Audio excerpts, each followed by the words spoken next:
Hello and welcome to Debate IQ. This is the fourth studio discussion brought to you by the IQ team. I'm Viswa Sadasivan. IQ stands for Inconvenient Questions. We are Singapore's newest socio-political website. Now, today's topic, or inconvenient question, is SkillsFuture: who benefits and how?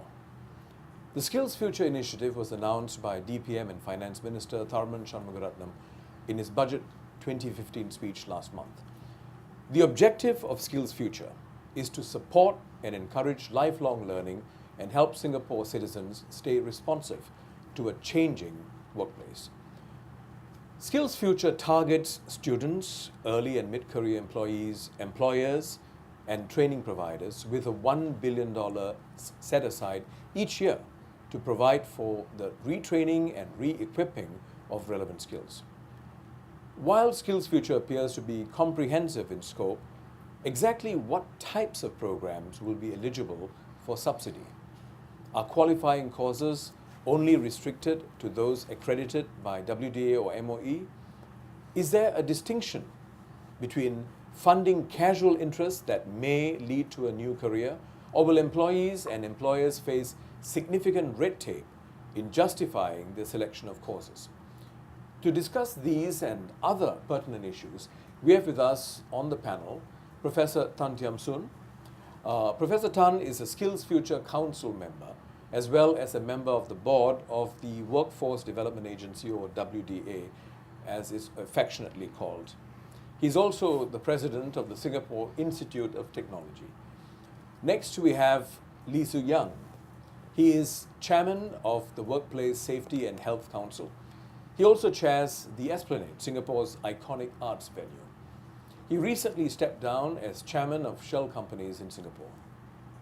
Our third panelist, certainly not the least, is Terence Quek, CEO of Emergenetics International, Asia Pacific, which provides customized training for his humanitarian work, most notably Project Happy Feet, which you may have heard of. He received the Young Outstanding Person of Singapore 2009 for Humanitarian and/or Voluntary Leadership Award by the US-based Junior Chamber International. Once again, in today's discussion, we have a live studio audience representing a wide spectrum of our working society: students, employers, working adults, and business owners. Their opinions and concerns matter, as SkillsFuture will impact them directly, or should impact them directly. Before we get down to discussing the topic, let's take a look at the key highlights of SkillsFuture.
$1 billion a year for the next 5 years, that's a lot of money. A lot of money to invest in skills for the future. There are very few countries in the world that have the luxury to spend this amount of money. Am I right, Mr. Shell? Even can Shell afford this? Well, I must say that, as a Singaporean, I'm really proud that we are going this direction. But I have certain concerns as to how the implementation will be done, and in particular because I know that there are many stakeholders in this, and they will each look at how this would mean, what would this mean for them? Yeah, and also about managing expectations. Right?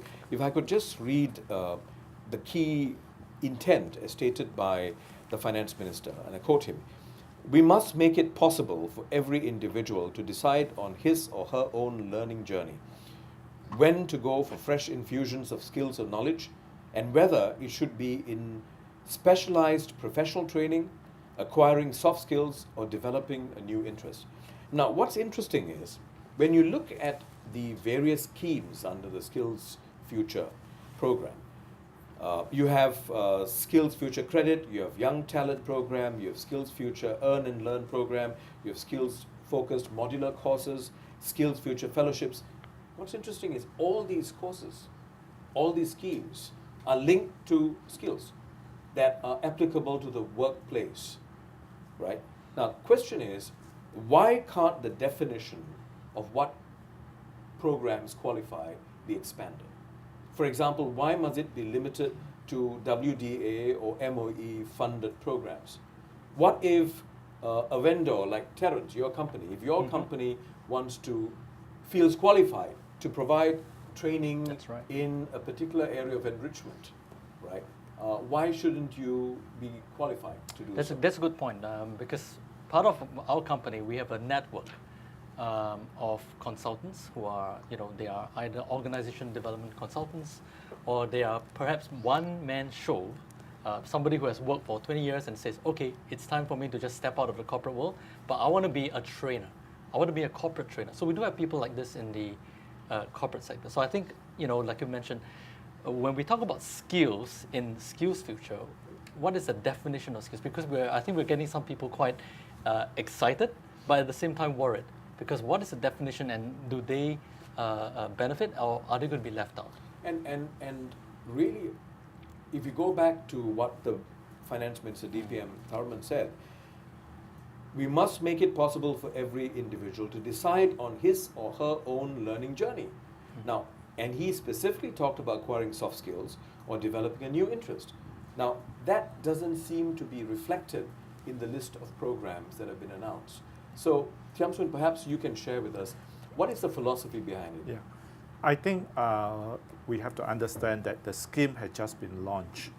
And when you first launch the scheme, you are almost like you want to pluck the low-hanging fruits, and those are the courses available. But as we go forward, I'm pretty certain the definition of skill will broaden, because the economy, the world is changing at such a pace that many of us cannot forecast what are the future skills that will be needed. And a lot of those skills may not even be defined in the courses that we are available today. The only point I think we also have to be mindful about is we do need to ensure that there's a framework to ensure that when people attend some of these courses or take advantage of the SkillsFuture, is it in areas that are really having something for students to pursue a real interest or learn something really useful, and not create another industry that just concentrated on how to tap the fund rather than looking at But that's starting on the premise that people actually connive and scheme to manipulate the system. I mean, why don't we give the benefit of doubt to individuals? I mean, there may be individuals who want to enrich themselves by maybe making a career switch, so they're interested in going somewhere else. No. When I was saying that, I was talking more of ensuring that in the first stage, when we roll out the courses are those that are with WDA as well as with educational institution, plus a number of courses that come from various government agencies. But going forward, we will broaden that. But do we then accept anybody who offer any courses? It's not about the individual. I think it's about the people who are offering the course. That's right. Okay. I think come to the individual, it has been very clear. It can be about pursuing a skill. It is really about taking ownership of your learning journey. And it's about encouraging people to think about that ownership of the learning journey in the light of the fact that, especially for those who still need to work for many years, that the world is going to change at at a quickened space, and people needs to continue to reskill and upskill to navigate that world. And I think the SkillsFuture is a very major initiative to help put in an ecosystem to help us. To just play the devil's advocate. Yeah. So how smart are we in predicting the skills that are needed for the future?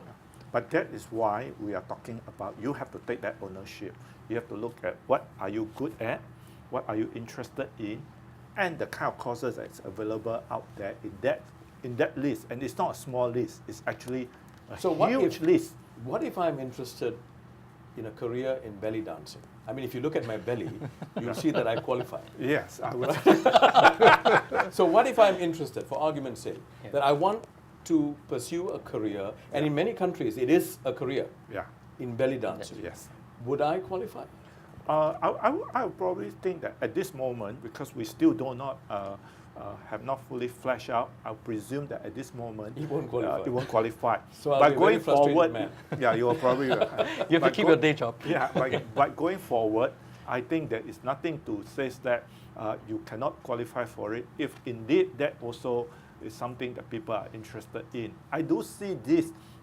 This is really, I think the whole SkillsFuture has been said many times. It's going to be a very, very long-term initiative, and we have to wait for this whole SkillsFuture to mature. And as we mature, we will recognize that people who have diverse interests, and I think they will come up with more and more courses to address those diverse interests. If I could direct this question to you, Tzu Yang, I mean, your experience in Shell, you've been in Shell for a long time. Shell is well known for people development. And would you agree that the skills for the future actually would require individuals with a spectrum of experiences, as opposed to very specialized area? For example, that's one of the what is known as 21st century skill sets, right? How would one, you feel, develop the ability to adjust? I think it's horses for courses. There's always this tension between the short-term needs, which you want to train for, but also the development of the potential of the person for the long term. So there's functional training, which you can do for the job. There's also leadership training, which you could say, to make the person more effective in the organization.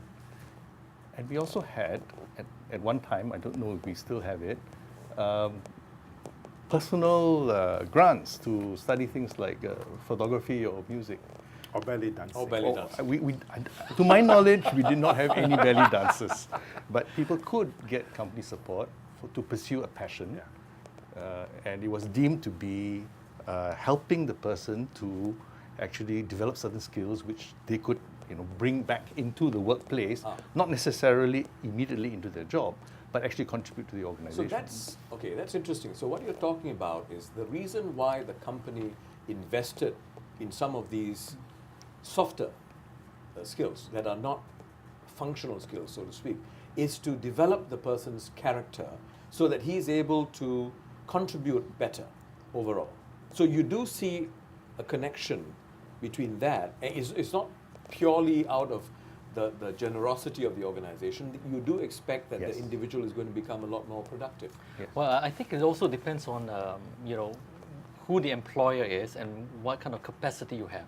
So to give a quick example, right, I have a small team, so there's like 11 of us now. We make it mandatory that everyone has to go for an external kind of course, and it could be anything under the sun.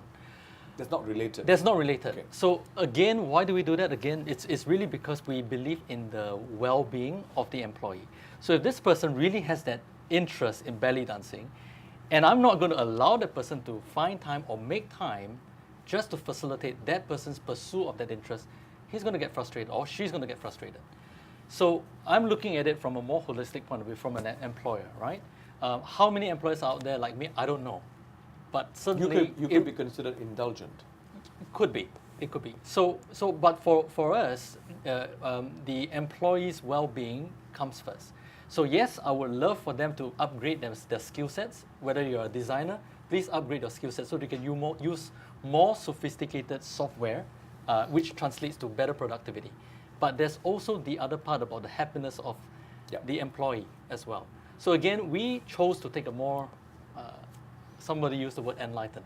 I don't know. I'll let you know 10 years down the road whether this works, right? No, but I think the perspective that you presented is very interesting, because as a company, Yes. you may have the latitude to do that, but as a government, governments don't have that much of latitude to go into these exceptions, right? Because you have to come up with policies that apply But can we generally. challenge that? Yeah. That thinking. We tend to be, for the right reasons, very guarded about abuse of a system. And because of that, we tend to want to put in place a lot of structure. But the question really is, I think consumers are quite wise these days. I mean, coming from a training provider's point of view, my customers are asking, is this really value for money? And they will do their research. So I can tell them, I can promise you the stars and the sun and the moon, but if I don't have the record, and some of them will say, can I meet you? And then they would literally get you to talk a little bit about what are you going to be offering. So I think consumers themselves can make a decision. So when I talk about consumers, I'm talking about people who are going to be applying for the skills credit, for example, because they will decide which training providers I want to go to. But if I artificially put everybody into a framework and say, these are the courses that you can apply, then chances are what's going to happen is a big organization could say, well, I need to make sure that everyone utilizes their credits or something. Here's a catalog, and these are the approved courses. And guess what's going to happen? Everyone is going to be flooding towards those specific courses. And somebody could say, well, I really want to go into belly dancing, but it's not on the list. Well, I'll just go for something else. For something else. And so then the question goes to, am I therefore making the most informed choices, or am I just choosing out of what was given to me? So, I don't think I have the answer, and I don't think it's fair to put anyone on the panelists to say this is the best way forward. And I think what Prof already mentioned, this is going to be very much work in progress. No, but I see this as a tremendous opportunity for us to maybe take a different approach. If however, we are really concerned about creating a cultural change, which is to get recognition for continuous learning, for interests to develop oneself and so on, then I think it cannot just be tied to the work that one is currently doing or intending to work. Yeah. So yes, I think there is a clear need for skills training as fits the job, but there's also a need perhaps to encourage people to follow their passion and follow so that they develop the habit and develop the status in the society of being good at doing develop what the they habit choose. of pursuing something that you're passionate about and being the best in that. Yeah. But that is No, but that is what the SkillsFuture is all about. Yeah. Actually, I want to bring a point. If you think about it at a philosophical level, actually what the government is putting all this investment, 1 million a year, if we look at it early on, they're talking about, it is really about ownership of your own learning journey. It is taking an enlightened approach that if the people continue on that journey and they lead a more fulfilling life, it's good for the whole country. So in a way, we can say is that this is the one opportunity that, or at least an example of not a company, but a country taking almost a similar approach so that the people stay relevant and yet also live a fulfilling life. I think all that I was saying earlier on is we need to start somewhere. And then those are the low-hanging fruit. They are already there, so we just put it. But as you go forward, that definition of skill, precisely because as you allude earlier on, we cannot look into the future and know what are all the skills that will be needed. There will be some that can last a bit longer, but there will be many that will come along that we don't even can guess today. And so that whole definition of what is that skill and the ability to admit people into areas that will be interesting and relevant, I think it will come. And I think your idea of crowdsourcing, I think it can be an excellent idea, and allow people to have a bigger pool of people looking at that future and says that what would be really useful for the future. I don't think that it's a statement that they really know all that. I think it's just, you really have to start that we're having this conversation literally only like 1-2 weeks after a very major initiative, and we want to be able to see fleshing out all the details. So I just, that is just only a caution. It's excellent. Your point is excellent, and I think what we can all agree on at this point in time is that, number one, I think we can agree that it's a very bold move. Yeah. Because you're opening the Pandora's box. That's right. Expectations are going to soar. The government must be aware that you have to deal with, expectations that have gone up. At the same time, it's a bold move to say, look, we can't stay where we are. We need to open up, Yes. and we now need to commit to making lifelong learning a habit. That's right. Right? I think that's what it's about. That's what it's all about people wanting to keep improving yourself, but in what ways, in what forms, the details can work out. Yeah. Maybe this is the best time to throw the discussion open to the floor. But before we go to specifics to each individual, I just have a question to ask all of you. How many of you here believe that SkillsFuture should be a lot more linked to job skills? Because that is the here and now issue, right? Or how many of you think it should allow people to enrich themselves by doing things that you love, regardless of whether it will translate into getting a job? How many of you feel that SkillsFuture must focus on skills that will allow you to get the job and move up the ladder in the job? Okay? Some of you are tentative. So, okay, so can I take it as the rest of you feel that it should be wider, broader in definition to give people greater options? Veji, if I could ask you, you're from ITE. Yes, I believe that SkillsFuture should actually focus a little bit more on the skills needed for the industry. Quoting an example, let's say I'm a business student, I'm studying business services in IT College Central. Do I actually need a skill of designing to actually enter the industry? So if the employer were to actually define slightly a little bit more on what's literally the skills needed to enter the industry, students like us will actually enable to acquire these skills while learning in IT or Polytechnic or JC. Yeah. Okay. So would you want to respond to that? Yes. I think you have to realize that this is a very major policy that's going to affect a very large swath of people in Singapore. And in that group, there will be different people who will have different needs. There will be a big group of people who will need to know very specific skills, new skills they need, or they really want to become really good in the area and they have to deepen that skill. And indeed, the SkillsFuture is to encourage it. But it's also about you knowing what are your strengths, what are your passion, and perhaps you reach a point in life to say that I want to acquire another skill, which I know I've always passionate in, and I can do well at this stage.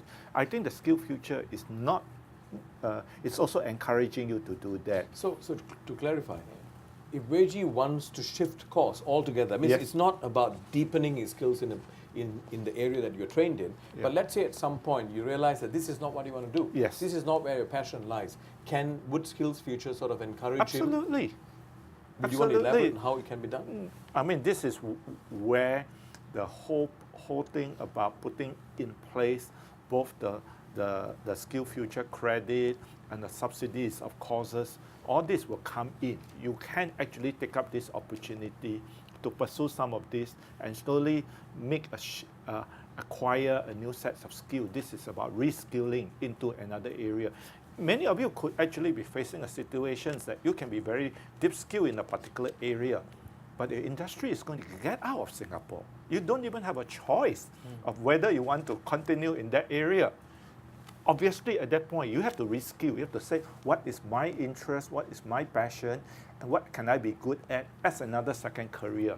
And the system must be allowed to do that.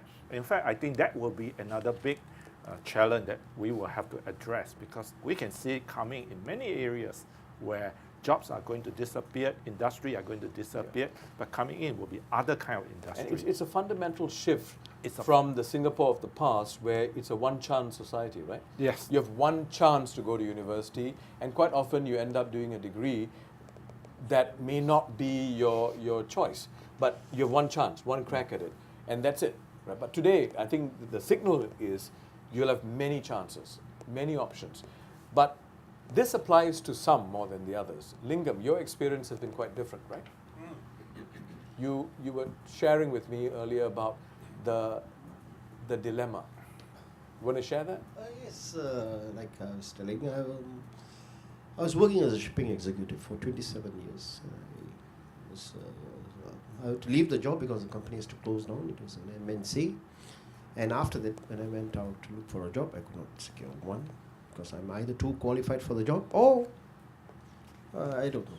I'm just not fitting in.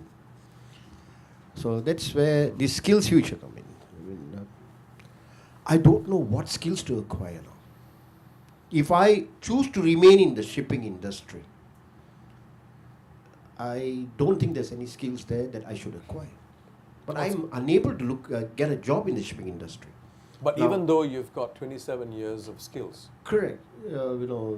Yes, they say they would prefer a younger guy, or perhaps they already found the skill sets that they need.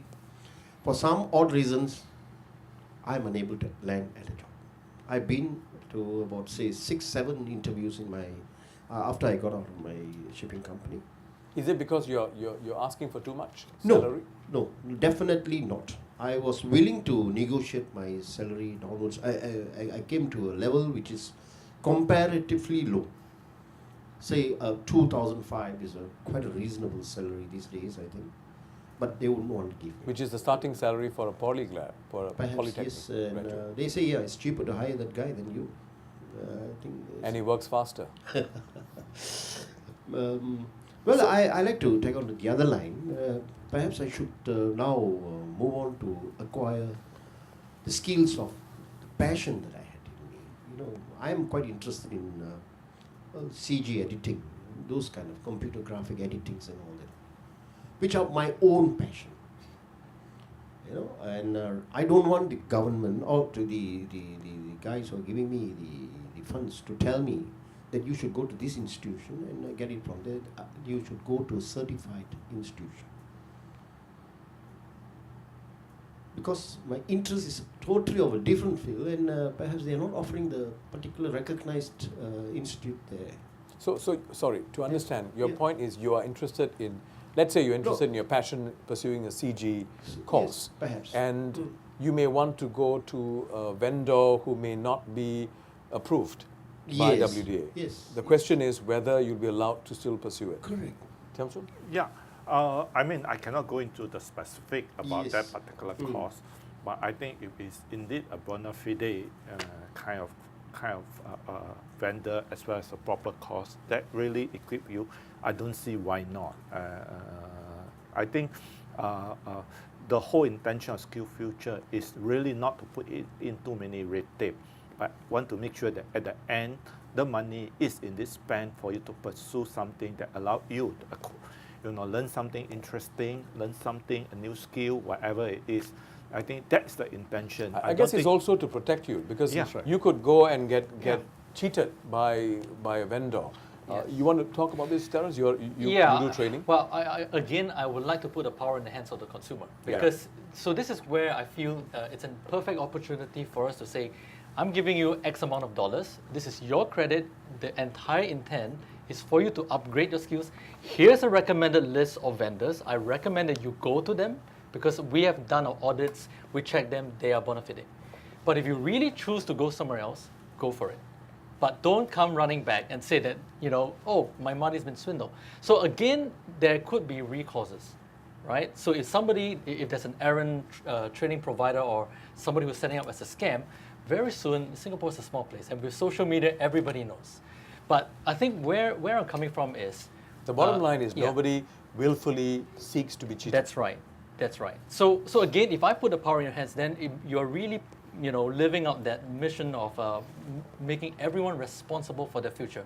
So rather than to say that here's the recommended stuff, then we are really setting the expectations of the end users, because now I've used the credits, I've come to your recommended list of vendors, I've done the program, but I still don't get a job.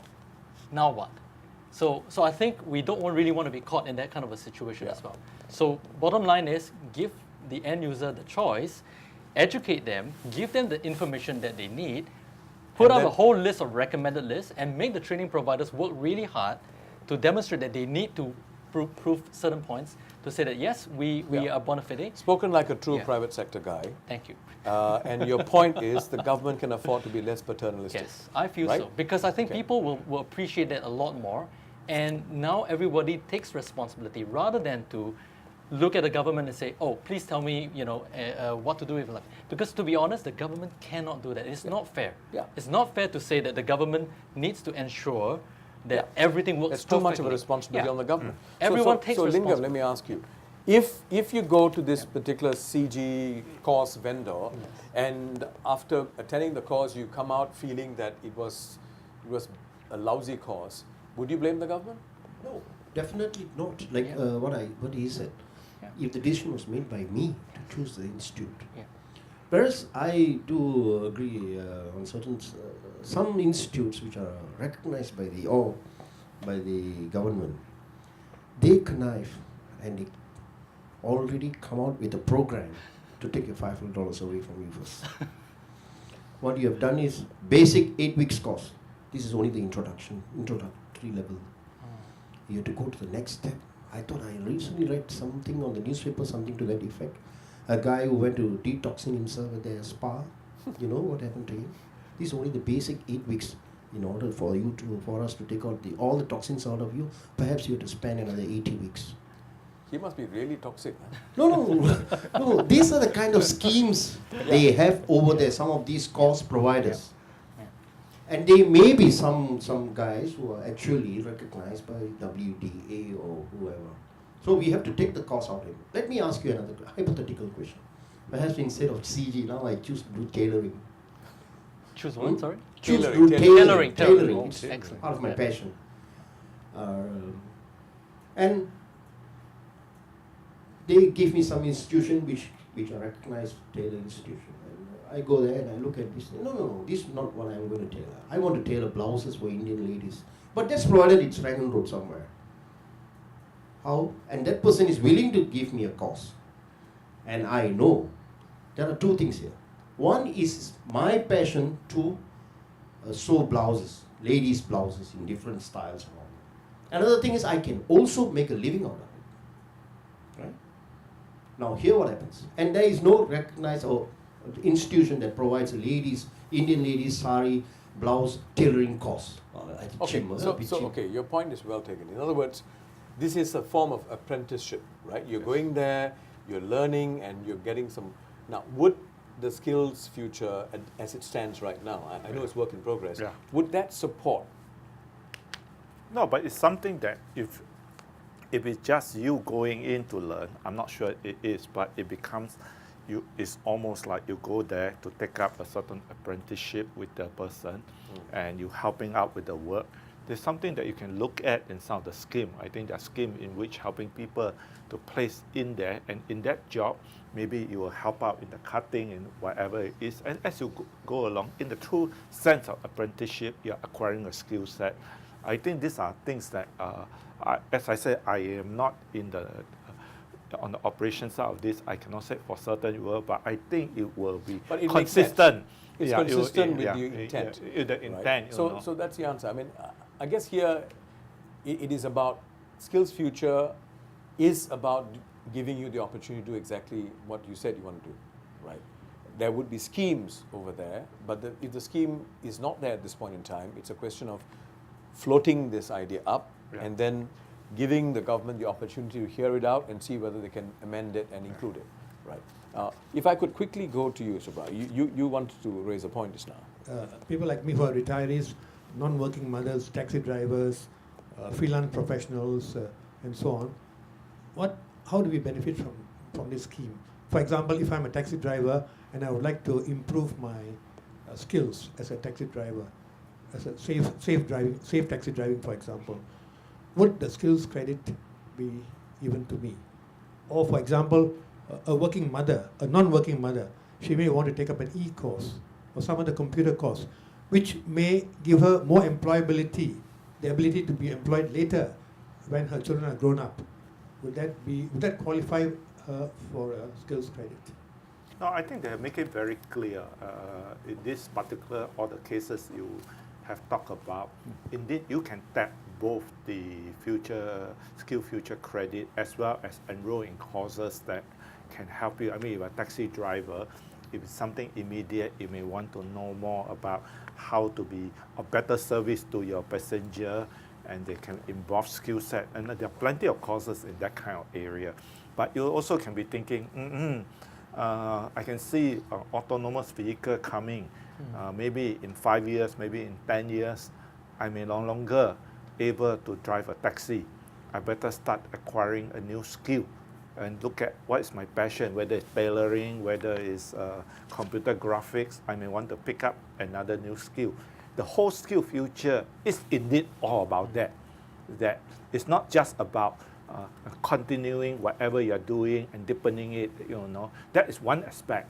But it is about helping people to adjust and make another career.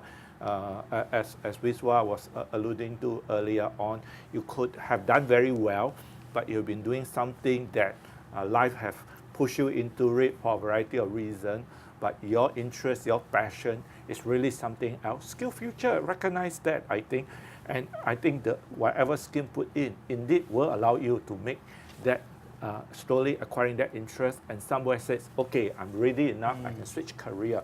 So I think it is not meant to be just very rigidly about your current job, deepening your current job. It's one aspect of it, but it's not the only aspect. Thank you. Okay. Jovel? So I'm a year 3 student studying in Temasek Polytechnic, and I'll be graduating in 2 months' time. So I have applied for the NTU and SMU, and I think because I'm influenced by society as well, there's this deep-rooted perception that only local graduates can actually secure a better future and better job prospects. And because of that, I'm actually very fearful that if I don't secure my place in a local university, it might jeopardize my chances of actually securing a better career in the future. So my question is, how confident is the government in actually leading that change in the mindset and perceptions of both employees as well as employers, as well as students, to actually be more focused on skill sets rather than that of qualifications? Well, I have to say first, I'm a bit disappointed you didn't apply to SIT. Because he's the president of SIT. Yeah, and SIT will indeed No give advertising in this program. Okay. Yeah. But I just want to address that if you understand where SkillsFuture is coming about, indeed it is trying to address that issue. But having said that, the government is not going to be able to crack this very difficult problem instantly. There are people like you involved, there are parents, your parents involved, but there are also employer involved. And we also have to get the employer to begin to walk the talk, put the money where the mouth is, and recognize that SkillsFuture. But that conversation has started in the SkillsFuture Council. Many of the council members are indeed the top honchos of company, and many of them are committed to begin this journey that increasingly we will recognize the skill and pay according to the skill. But I think the other part is also very important. Finally, it's not just a question of whether the employer want to do it or you want to do it. The work itself, increasingly, as I said earlier on, we can no longer go on the low-cost model. We have to produce things, services that is really having a premium, a real high value add. And in order to do that, people will need employees that can highly skilled, great mastery and skill to produce that kind of product, to produce that kind of services. And when that kind of thing comes, you'll be very valued, because a person with the paper qualification may not be able to give that particular product or service. Only you with your deep skill can do it. At that point, the business model will change. They will know that it's not getting somebody at MBA who come up with a business model that command the highest pay, but a person with the right skill set can command a pay. So it is a journey we are going forward. And indeed, I think the government is trying to work on the employer to recognize a lot of this. So even the earn and learn that somebody like you can immediately participate in is part of that new scheme under the SkillsFuture. So let me play the devil's advocate here. How committed is the government in setting the example? For example, do you foresee the possibility that someone who didn't go to university in the normal track, but who built up his deep skills, but has demonstrated leadership abilities, would that person at some point be considered by government as good enough to be in the administrative service? If indeed a person has proven, he or she have proven herself or himself, and indeed is a track record to go by, I don't see why not. I would be very surprised if that, after having said that, we still use it as a way to block people. But you see, I guess that's what we're hearing. See, the concern is, and it's not that the government is not trying. I think we acknowledge that the government is trying. But this whole issue of mindset, because it's been embedded, it's almost as if it's there at a cellular level, you know, in our society there, where intelligence is equated with academic qualifications. And we all know that there's something wrong with that logic, right? So, but still, it is very much there, embedded in our system. It'll take generations, if at all, for us to move away from there. But in the process, a lot of talented people may fall through the cracks. And I think that's what's being articulated here. The concern whether, you know, if I take the path away from academic qualifications, will I get shortchanged down the road? Young person at the age of 20, 19 will have to make these calculations. That's where the concern is coming from. So yeah. Yes, I think the experience in industry is that what you learn in school or even in university is only going to help you in the first, maybe the first 2 years. And then, you know, after that, it's what you learn on the job. Because sometimes you have to unlearn. Sometimes you have to unlearn and look at things from a completely different way. So this idea that we can get all our studying over with first and then we start work, it doesn't work. Because then the employers are then faced with having to skill all their employees up.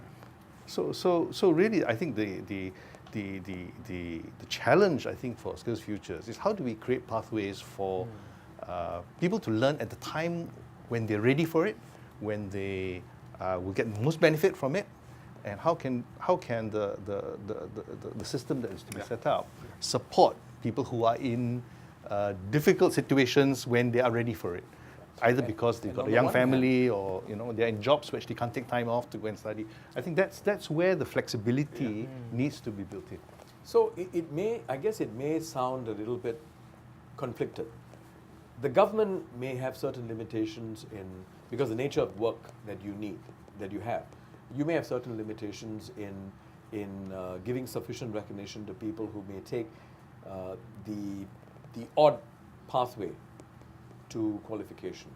But there are many other options in society. There are going to be a lot more options, private sector, SMEs, you know, who increasingly value experience and abilities and not just functional skills per se or academic qualifications. I would like to share something with you about qualification required to go into services, because, for example, after Mr. Lee Tzu Yang's National Day rally speech last year, there are a lot of changes. For example, if you want to be a CNB, Central Narcotics Bureau officer, the qualifications have completely changed from those days. If you are a diploma holder, you entry qualification is 1,500. If you have a higher NITEC, your salary starts with 1,400. If you are a NITEC / GCE 3 O levels, you start with 1,200. If you are a A levels holder, you start with $1,250. So the diploma has risen much higher than A levels. At the same time, even for allied educators, for example, my job, when I applied 6 years ago, you need a diploma, you need a credit in English and maths in O levels. But today, the same post qualification required is, if you have enough experience and if you think you can be a good allied educator, please apply.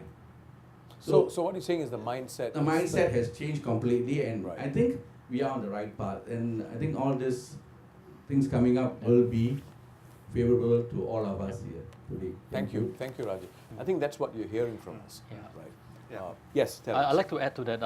Coming from the private sector and maybe representing a very small percentage of employers, but there really is a whole industry of SMEs, as you mentioned, right? Yes. And they are all struggling to find talent. Why? Because the people who are graduating from whether it's ITE or poly or universities are all zooming in only to the big names. To government and the MNCs. That's right. But the entire SME is starved, right? Because they are looking for talent. So coming back to your point, I don't think you need to be too anxious. But obviously, there are different pathways for different people. So people who have a degree naturally will want to gravitate towards a certain area. So I think the message really is you have to figure out what is your niche. And this also goes out to individuals as well, whether you're a degree holder or a non-degree holder, it doesn't matter. There is value in every single person. So the question is, how do you figure out that value and display that to your potential employer so that they can see beyond the grades and see beyond the functional skill sets? So that sense of self-awareness is really important.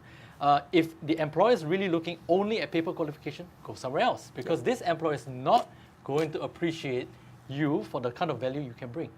But there are tons of SMEs out there who are struggling, looking for people to come to them. So maybe give them a chance and say, hey, I don't have a degree, but here's what I can do. These are my practical skill sets. Here's where I had my apprenticeship. Here's where I did my internship at, and give me a chance. So I think one of the things is we all know because of the technological disruption that are coming, people have to keep on upskilling and reskilling to manage that change. And for a long time, we have thought of either finish a poly or finish a university and said, that's it, I finished all my education, can throw all my books away. I now can be settled for a lifelong one career or whatever it is. Increasingly, that will change. And people going out starting with a certain skill set and a person that can continue to keep keeping up the learning journey will be the one that survive. I think there's a well-known quote that says that the illiterate of the future is not the person who cannot read or write, but the person who cannot learn, unlearn, and relearn. I think that is a very important part, even though that quote was done quite a long time ago, but I think it's relevant today. When you can see technological disruption coming, it's even more relevant today than it ever was. So I like the point about the lifelong learning, and I think this is what SkillsFuture is about. It's about promoting that culture of lifelong learning. No, and it's also about the landscape changing, where you should be free to shift courses. You see, last time, whatever course that you set yourself for at the age of 18, you're kind of stuck. Today, it's a very different world. There are people who change course at the age of 40. Lingam is now talking about tailoring at the age of 53. No, it's a real possibility. People who change courses. And in many Western societies, people change courses at the age of 74. Right? So I think it is about changing the mindset, not just about expecting the government, but we ourselves also have to change the mindset. As the Tan Chow Chuan, the president of NUS, said, it's no more a job for a lifetime, it's a lifetime of jobs. And that's the kind of shifts that we need to be prepared to make. But maybe at this point, I just want to go to Navin. Navin, you have special circumstances. You want to share with us what your circumstances are? I am actually suffering from a condition called cerebral palsy from point of birth. And I have been able to pursue education in mainstream schools, including ITE and my diploma and degree from Singapore-based private institutions. But what I'm actually thinking is, being employed in a working place with my condition, it's a little bit of a problem because as much as I try to be productive as I want to be, because of my physical limitations, there is a little bit of lack in productivity sometimes. So this is something that I must deal with. But when I'm given a task and because of these limitations, if the employer feels that I'm not able to perform and I'm undercut in that sense, it is going to be very difficult for me to move on, to take up courses and to continue learning and to continue upgrading skills, that when I know, no matter how much of skills I have this thing with me which will cause a productivity problem for employers to hire. So how are we going to change that mindset of employers and make them more open to understanding this kind of things which they have to deal with, and then say, okay, I know that you have got the skills, I know that you will be slow, this is what you can do, but because this is all that you can do, I will not undercut you because of your condition. What can we do into that sense? So I guess your question is, what is there in place for people who are in situations such as you, Yes. such as yours, right? Yes. What does the budget, what does SkillsFuture have in store for people like you, Yes. right? Well, and it's not a question of acquiring new skills it's about your current situation where you do feel somewhat discriminated against. Yes. That's the question. Anyone in the panel? My sense is that there are still gaps. And I'm not sure what is the work that is going on to fill these gaps. It may have to be filled outside of SkillsFutures in some other There are program. some schemes in the budget speech itself, Yeah. but outside of SkillsFuture That's right. Yes. that caters to the needs of the disabled, Yeah. right? People with disabilities. Yeah. But would we agree that a lot more needs to be done? Because Yeah.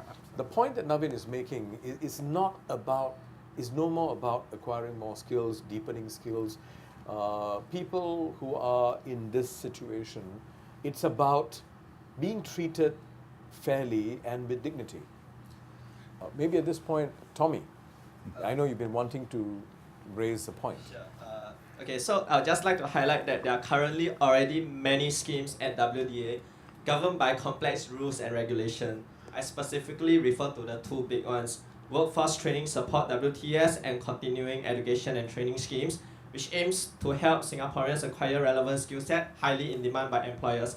However, under these schemes, there are basically two eligibility criteria. The first one, for company-sponsored, WDA will pay 90% and SME co-pay 10%, or it's a 50-50 split if it's an MNC. For self-sponsored individual, you have to be 35 years old and above, making less than 1.9K a month, and WDA will pay 95%, you co-pay 5%. So if I do not fall under these rules, I do not get any support from the government. So I would just like to share one personal experience that I have with navigating this red tape. So there was a training course that I needed to increase my employability. So noting this criteria, I wrote to WDA twice to ask if my case can be reviewed. I did not hear back from them. So from this experience, I'd like to highlight three features from existing initiative. One, co-payment. The individual must always co-pay a certain amount. Two, the company or individual has to make a full payment upfront to the vendor and then seek reimbursement from WDA. This is not an issue for company, but for individuals, there's always a concern that they might not get the refund from government back, Sure. right? Or they might have some issues coughing up the initial sum. Cash flow. Yeah, so in conclusion, I'd just like to highlight that there are already many initiatives out there, but there are a lot of red tape and the barrier to entry are high. So how is this SkillsFuture initiative going to be different from what is already out there? I guess this is what most of the audience here are concerned about. The thing is that, but how can we actually get it, right? So your point is, it sounds good on paper, but there's a lot of red tape in gaining access to it. That's your point, right? Yeah, like there's this whole funding that is Yeah. with the agency already. They already have many initiatives, but it's very hard to get it. Yeah, so I'm just concerned, like, will the money just stay there?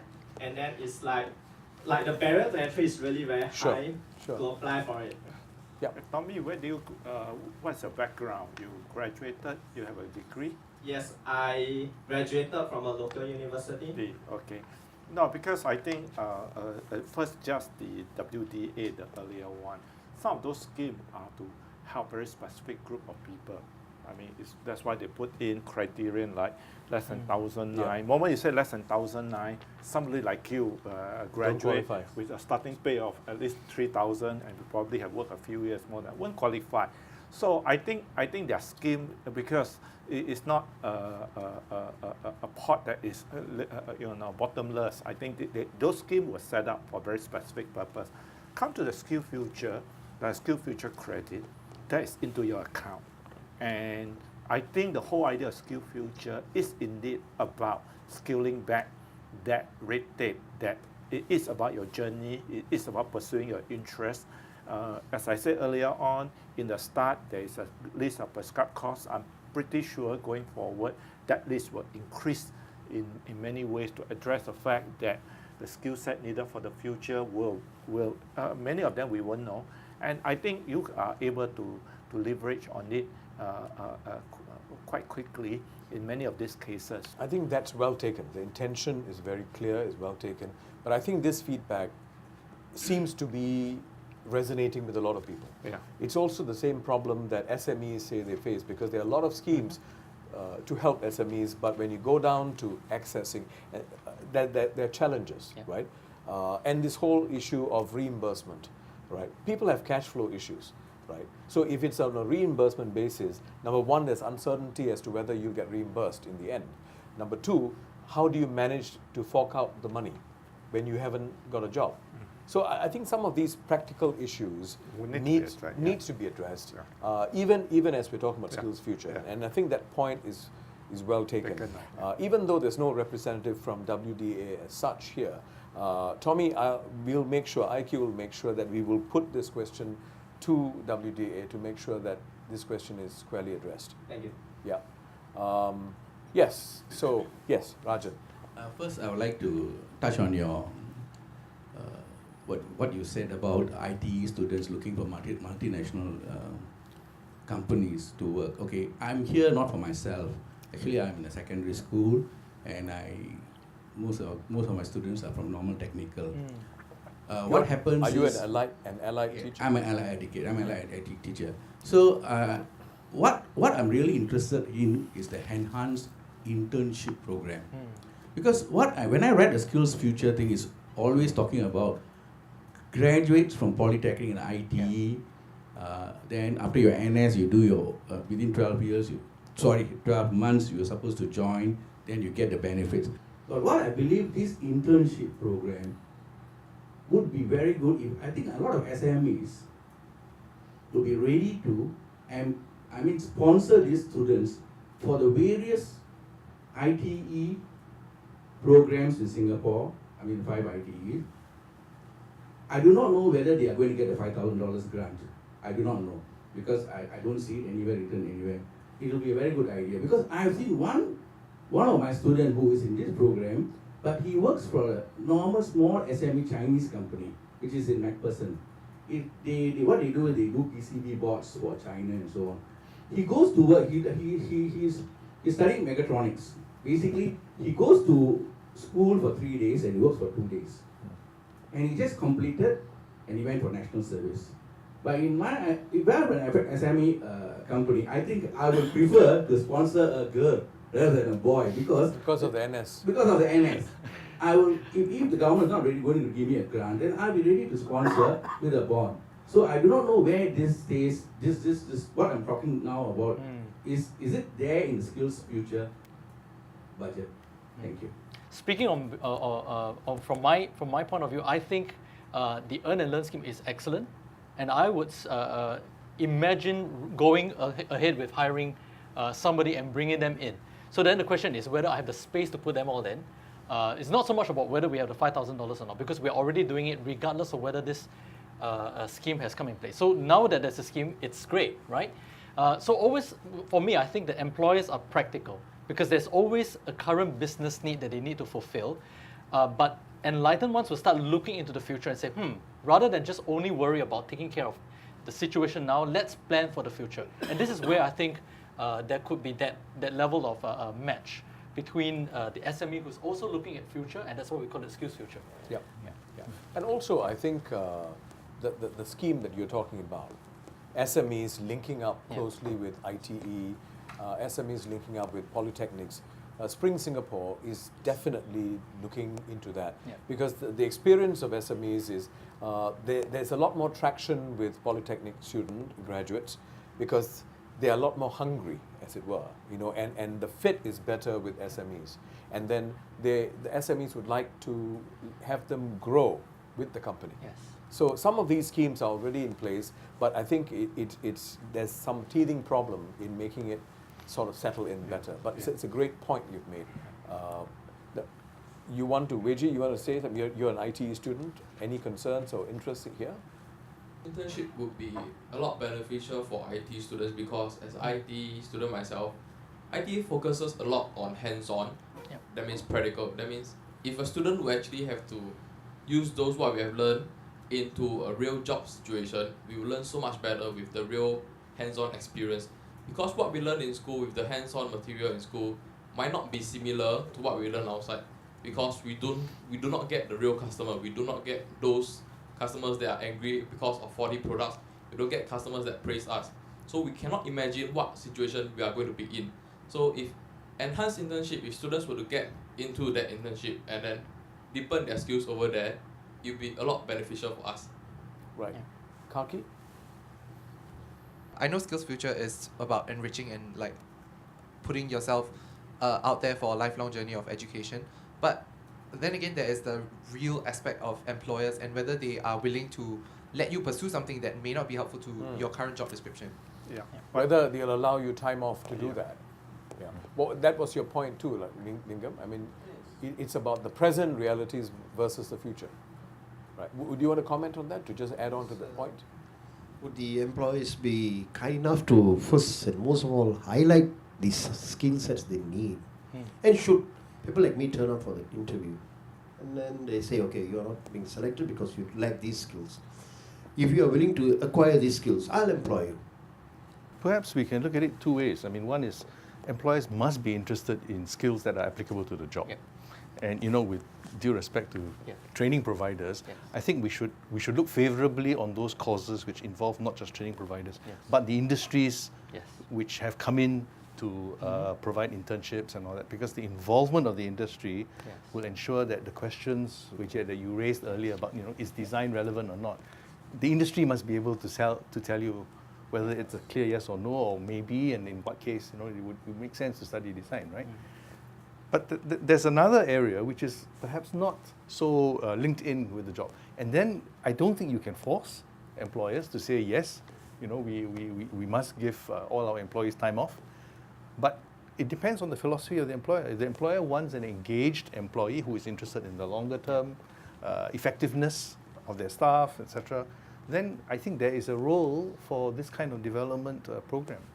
And I guess these programs and SkillsFuture is sort of nudging employers to move in that direction, to be a lot more enlightened. Yes. Right, Thiam Soon? Yeah, I think it's absolutely correct in that sense of the thing, but I think we also cannot forget that it is also about you taking responsibility, you taking ownership, which means that at the end of the day, there must be a certain part that is about you. I think it's kind of nice if I just sit there, I join an employer and tell the employer, I'm going to learn a skill that will allow me to leave your company, but please pay everything for me. That is not a practical situation at the end of the day. So if there are things that really company can see benefit them, I'm sure the company will sponsor. Most of the company will also allow you a day or two a week or maybe to pursue something interest. But if it's on a long sustained basis, there'll be something, and the people will come and say, daytime I do the work, nighttime I go and pursue it. And that is about commitment. Because if you are really interested in it, it's a thing, the government put in the scheme to sponsor you financially, but it also will means that you put in some commitment of your own to show that this is something that you want to pursue yourself. It's always easier to just say, and everybody provide everything for you, and you have no responsibility or no commitment on your part. That's the point that Terence made. Yeah, and I'd also like to also make another point, right? So if you're looking for a job and the employer does not want to hire you, don't take it personally, right? Because it's not necessarily the case that the employer is looking down on you or discriminating against you. There could be just many other factors involved. Practical problems. There could be other practical problems, right? Yeah. But move on to the next one. Don't get hung up on the one that doesn't, because obviously there's no match. So what they're looking for is not what you are able to offer, not from an ability point of view, but just not the match. So move on to the next one. There are tons of companies in Singapore. It may not be your number one choice, and you may end up with your 100th choice. I don't know. But I'm sure there's someone out there who really appreciates you for who you really are, as opposed to you trying to figure out, okay, I need to present this piece of paper just to get into this employment. But that Sure. could be also a pathway for you. So you have to make a decision. Yeah. So we'll have to wrap soon. So I'd like to put this question. I mean, I'd like to give Lichmi an opportunity. Yeah, sure. Me being a single mom and a full-time student at the moment, self-sponsoring, besides having 2 school-going kids, teenage boys, how much is this SkillsFuture is going to benefit mothers like me, who has taken the step to move forward to upgrade myself, unlike being stagnant there.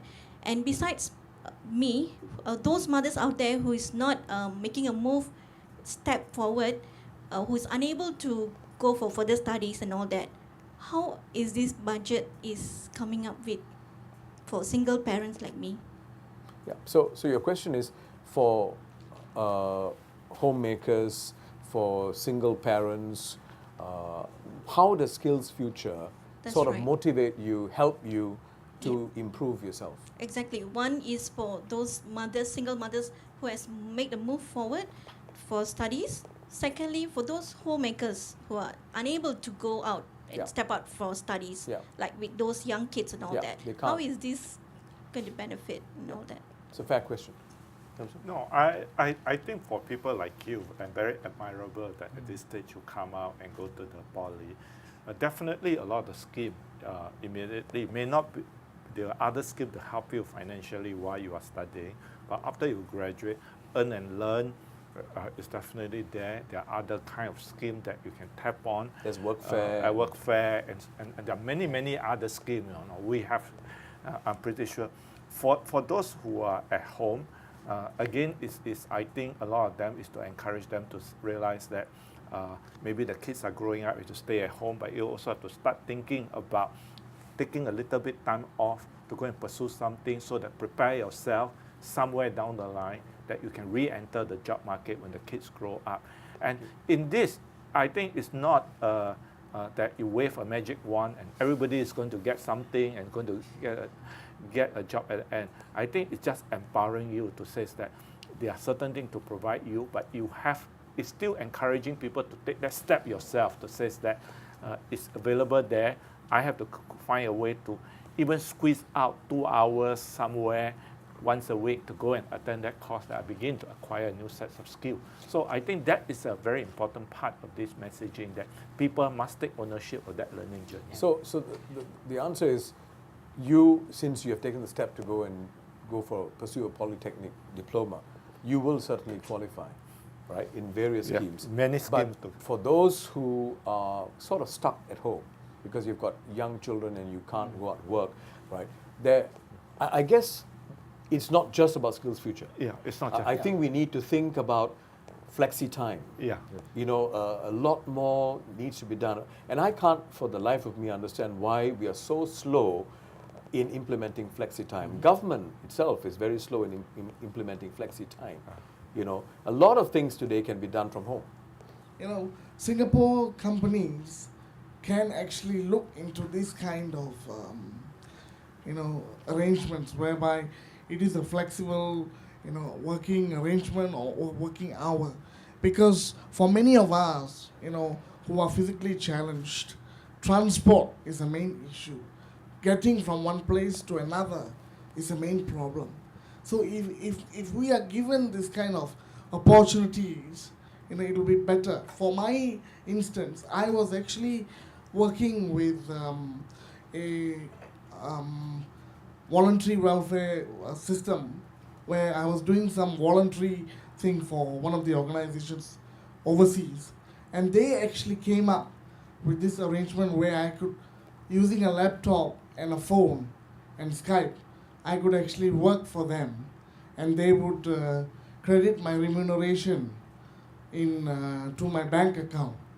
When I first went for my employment interview after my graduation, and I told this idea to a company that was thinking to hire me, the boss being from the UK and the company being an MNC, I don't want to quote the name here, he was willing to try this idea of work from home. And I did work for the company in Singapore for 2 years before the job was actually taken over by a machine. So due to organizational restructuring, I had to leave that company, which was a very good arrangement for me, and I really enjoyed such arrangements. So you feel that more Singapore companies can do this, can adopt this, especially with greater computerization? Yes, I think with the computer and technology, Singapore, has got the global reach. So why aren't they looking into work from home arrangements on a more concrete basis? I mean, I must agree that the government is talking about work from home and everything for example, injured workers who are not able to come to the office for some amount of time. The employers tell them you can work from home. Expecting mothers who are, due to, after their maternity, they are on leave and the company tells them, hey, you're on maternity, you can work from home. But these are all temporary, a few months arrangements. Why are Singapore companies not looking at this as a permanent employment solution? Right, thank you. That's something I really think this is an area, because if you do SkillsFuture but you don't take care of this culture change, it's almost as if we have a sense of security when you have everyone in the office. But many of them, especially if you want to have housewives become more productive, enter the workforce, you need to give them the option and flexibility. But so I hope that you take this feedback. It is very important for SkillsFuture to work in tandem with this. I think most employers would likely be considering, some kind of combinations of flexi hours, but I don't think it's possible for every job. Like in my company, we made it possible because the nature of our work allows us to do that. Yes. So we do have an expecting mother in the team, and even though she was only in the 4th month, because we work off in a shop house, so there's a huge flight of stairs, and we figured, no, I think it's a little bit tricky for her to navigate, even though she was only 4 months into a pregnancy. She's working from home. Yeah. And we also have a really flexible working hours. So again, I think it really depends on the nature of the job. Yeah. But I think it's also fair to say that employers these days, at least the ones that I come into contact with, are really looking hard at what kind of jobs can they automate, hopefully not to make anyone lose their jobs, but also which jobs can they create into a more flexi kind of arrangements. Not only that, for me, since I finished up my ITE, I think doing part-time as a private nurse outside through the agent, it's really quite benefiting me compared to me finishing my polytechnic and going back as a full-time staff. I think that's going to be a bit hard, as you said, as you mentioned, Mr. Viswa. Yeah, it has to be implemented as soon as it can, the employers, because it will really benefit like mothers like me with younger kids who is in a exams like PSLE exams and flexible levels. hours, Exactly. working from home. Yeah, whereby if I do my private nursing, I can do my own hours. I can pick my own days. So in fact, I can benefit at the same time. Yeah. Yeah. But I think there's several points that came through today. But one clear thing is this: SkillsFuture is not the silver bullet solution. I don't think it was intended to be a silver bullet solution, but we can agree that it is certainly a step in the right direction. And if not for anything else, the signaling effect of SkillsFuture is very powerful. It's sending a signal that we have to change as a society. It's not just about the government, all of us. We have to change as a society. And a company. We've been talking about lifelong learning and so on for a long time, but today I'm glad to see the government is putting money where the mouth is. Yeah. $1 billion is not a joke. It is a huge amount of money, right? Now the questions asked are implementation, right? And one thing that's coming through very clearly is people want a lot more choice. And I hope the government will take heed of this. While the government may want to protect the interests of the individuals, by continually being paternalistic, you're not allowing people to get the best out of SkillsFuture, which is about charting your own journey. This whole point is about charting your own journey. So it is about letting people make the choice and take responsibility for that choice. It may not be the best choice, but you take responsibility for it. I think that is something that all of us are hearing, right? And for people like Navin, I think it's about also giving dignity to people, people with special needs, right? Lakshmi, your point is the same. Allow people multiple chances. So what we are seeing really, the great thing is, I'm delighted to see this as a person, as an individual who is in my 50s. It used to be a society with one mistake, used to be a society with one chance. I wish I was born several decades later. I wish I could tap many of the benefits that are available out there. So on that note, it leaves me now to thank once again the wonderful panelists. I'm sure you agree that the panelists are wonderful, right? Prof. Tzu Yang, Terence, for even though you're not authority figures, in fact, probably because you're not authority figures, you were able to speak freely about various things. And the audience, you've been great. Not all your questions may have been answered today, but I hope you've enjoyed listening to different perspectives, right? Do not let the debate end here. Log on to our website, www.inconvenientquestions.sg, and join in the discussion. Don't forget to like us on Facebook, even if you may not like me, and watch our previous debates on our YouTube channel. Remember, you ask, they answer, we make it happen. This has been IQ, Inconvenient Questions.